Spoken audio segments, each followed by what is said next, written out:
À la Plaine des Sports, les footballeurs de Saint-Paul-les-Dax recevaient ceux de Saint-Médard-en-Jalles pour leur 4e journée de championnat en Régional 1.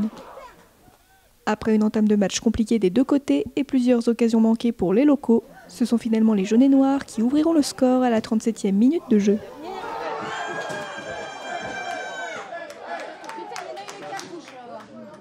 Un avantage de courte durée cependant, puisque les Saint-Paulois égalisent 2 minutes plus tard avec un but du numéro 11.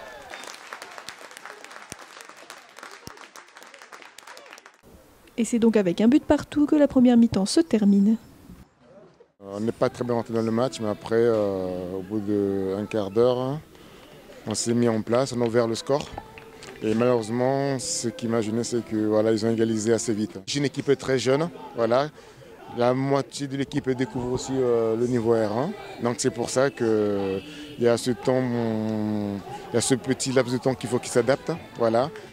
Ils concentrent beaucoup d'efforts, donc forcément ils ont des moments un peu plus faibles. Après j'ai une équipe aussi jeune, il y a un joueur qui faisait aujourd'hui à 18 ans son premier match. C'est un groupe qui est sérieux, qui est assidu, qui est travailleur, avec un super état d'esprit.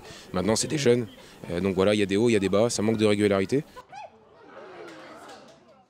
En seconde période, les Bleus creusent davantage le score avec 2 buts supplémentaires.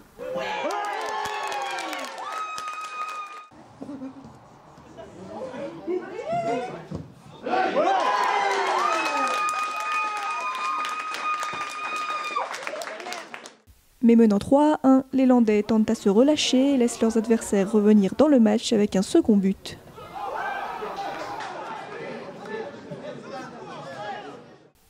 Le SPS parviendra toutefois à récupérer son avance avec un 4e but à la fin du match, mais laisse là encore les Saint-Médardais frôler l'égalisation juste avant le coup de sifflet final avec un 3e but.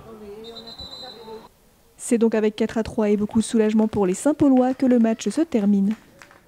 On arrive à trouver le juste milieu entre attaquer et puis cet équilibre défensif qui nous manque, où malgré la maîtrise du match, on se met en danger dans les dernières minutes. Je pense qu'on doit assurer plus de maîtrise à 3-1 quand il reste 10 minutes et ça termine à 4-3.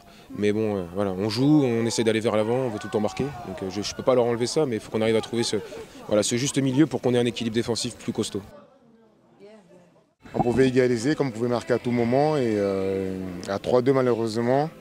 On était plus proche de faire le 3-3, mais malheureusement, il y a cette petite erreur de mon défenseur qui donne le 4e but. Mais malgré tout, on a continué à pousser. J'ai bien aimé l'état d'esprit parce qu'on a toujours essayé de revenir jusqu'au bout. Voilà. C'est un groupe qui est bourré de qualité. Aujourd'hui, c'est notre première victoire, donc j'espère que ça va aussi enlever le frein à main parce qu'on aurait dû la prendre avant, mais voilà, par manque parfois de gestion, temps fort, temps faible, par manque de chance aussi sur certains matchs qu'on a eu, faut le dire. Voilà, la première victoire n'est pas arrivée, elle arrive ce soir et c'est très bien pour le groupe parce qu'il le mérite.